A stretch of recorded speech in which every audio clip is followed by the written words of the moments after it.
So what happens if we're actually successful with this? Well, if we are successful, then the whole issue of demand now will start to pop into play too. And so Michael Rubino is going to do an introduction to the aspects of demand. And exactly. So, okay, you collect your quarter later, dude. Michael, after graduating from school, he began a shrimp and crayfish farm and an aquaculture company in South Carolina, which he ran for 10 years. After that, he was an international banker at the World Bank, putting together environmental investment funds. After that, he went to NOAA, and for the past decade, he was working on the creation and expansion of the aquaculture program in NOAA. And recently, he began a new job as advisor for seafood strategy at NOAA, essentially a chief strategy officer for seafood markets. And so with that, Michael, please come on up. Thank you, Scott. Good morning.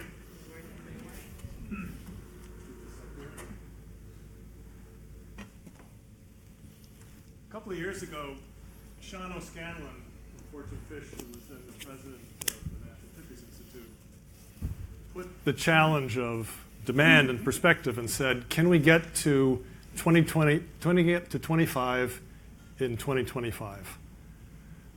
Not quite as ambitious as doubling our seafood consumption, but it was a pretty good ambition, a pretty good sort of thing to try to achieve.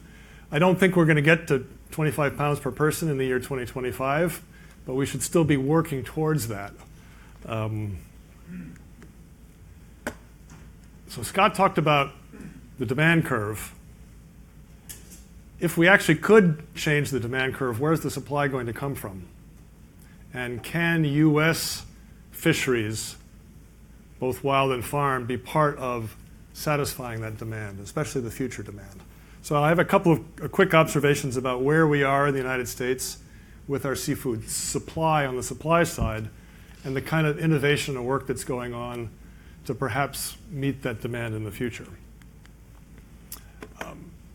We still think about hunting and farming in the seafood world. It's one of the few places where we still hunt for our food. But really, in the past 20 or 30 years, the distinction between wild and farmed has really become blurred. But we still think about wild and farm differently. And Gooder Knapp from the University of Alaska, I borrowed one of his slides, kind of put this in perspective for us. The wild capture side is well established. It's been around for a long time.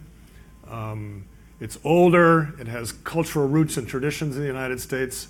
Aquaculture, even though it's been around for a long time, in our culture is relatively newer. It's the new kid on the block. It's fighting for room in sort of our marine backyards. Both of them, though, in the United States, one could argue that they're sustainably managed, they're environmentally sustainable, they feed into the same seafood markets and supply chain, but we're not taking advantage of the fact that we have these wonderful local sources of supply in the United States. And we've relied increasingly on imports. So just in terms of statistics, wild capture fisheries is about 80% of our US production, aquaculture 20%, 5 billion, 1.4 billion. So on the value side, it's a little bit more on aquaculture because oysters and salmon sell for more. On the import side, we're importing about 90% of what we eat, but that figure has a lot of history behind it. About half of our wild catch is exported for a whole variety of reasons because we live in a global seafood market. And so of that 90% figure that we eat that's imported, somewhere between 25 to 30%, 35% actually is U.S., mostly wild product that's exported, processed, and re-imported.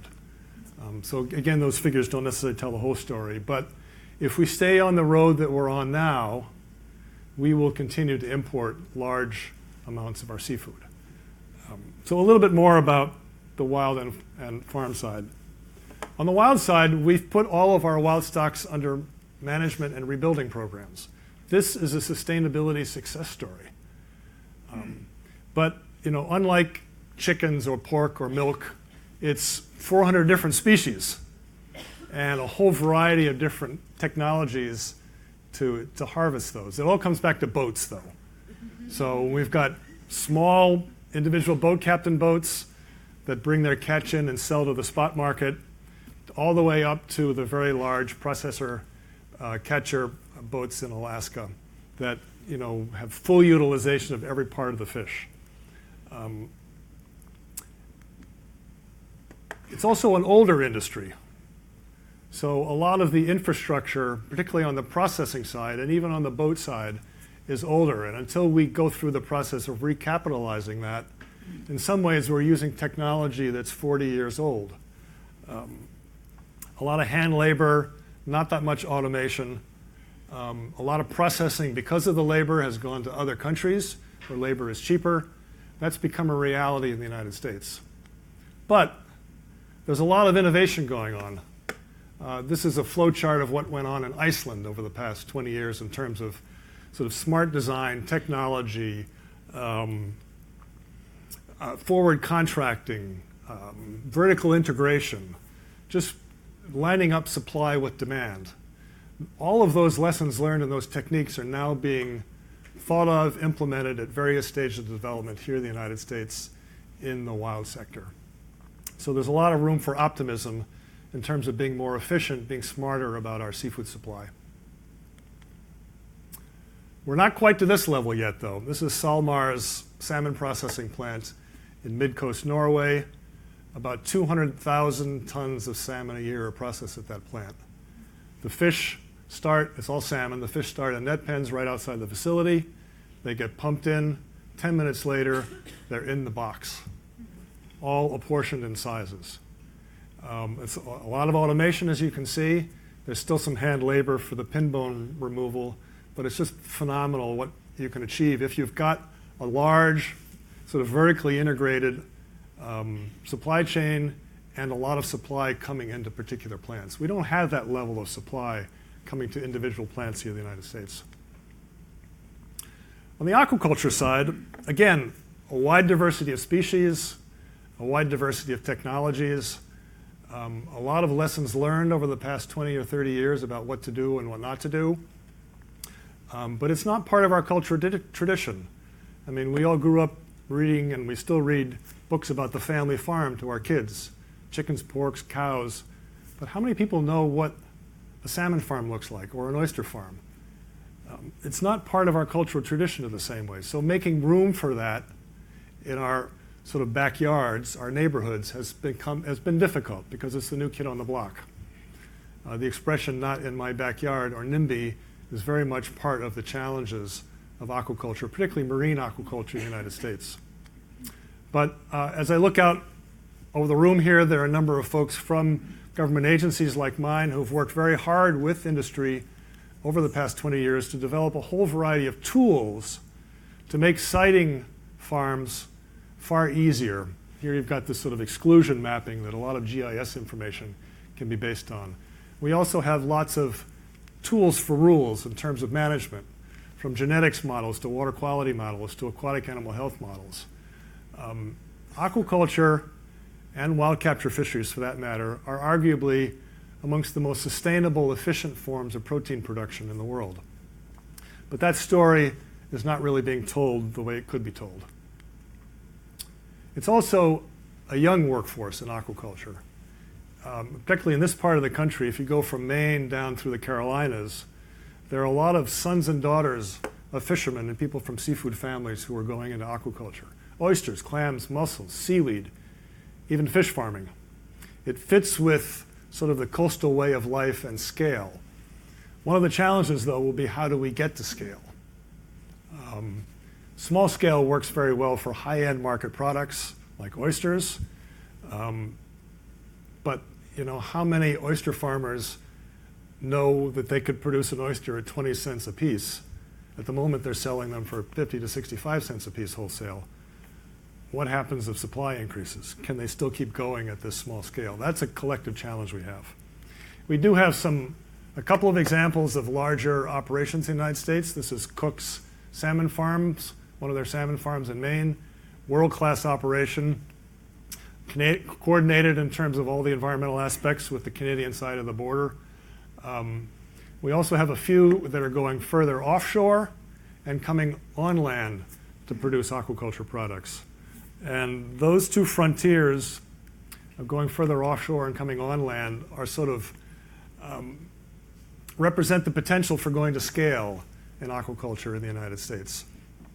We've got a couple of farms. We've got in Hawaii that are experimenting or have been working on open ocean aquaculture for a long time. There are projects in the permit phases for fish and mussels off California and the Gulf of Mexico and off New England. None of them are to the scale of Ocean Farm 1 in Norway yet, but that is one of the technologies, the disruptive technologies of the future that may be coming here to the United States. The other one is bringing these species on land and growing them in tanks, so-called recirculating or partially recirculating systems. And there's probably 150,000 to 200,000 tons a year of capacity of facilities like that one at Atlantic Sapphire in Florida planned for the United States. That's going to change seafood markets.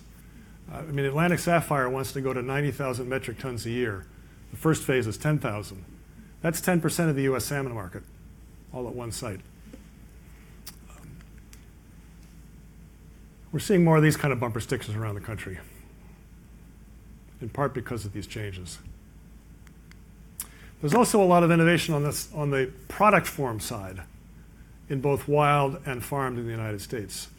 We're going to hear from Michael in the Alaska Seafood Marketing. I took one of their pictures on the right-hand side, in part because of the competition from global marketplaces and from farm salmon.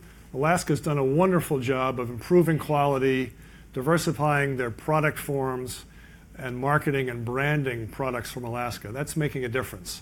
We've got folks like Love the Wild, I believe they're on your board, Jacqueline and Claudia, reaching out through the internet to create sort of products for the millennial generation. A filet in a box, poke bowls, easy. Who would have imagined 15 years ago this explosion in the half-shell oyster market, where now you can have oysters almost anywhere around the country after work. That just didn't exist 15 years ago. And the one I really liked was, rather than growing mahi all the way to full size, the University of Miami is experimenting with growing mahi to sort of fingerling size and putting them in a can like sardines or anchovies. And just, the innovation that's going on is amazing. So I think there's real optimism going forward in terms of the supply side matching up with the demand side. And in my new job at NOAA, I'll work on both the demand and the supply sides of seafood, and would love your ideas on how we as federal agencies could work with you on that. So thanks.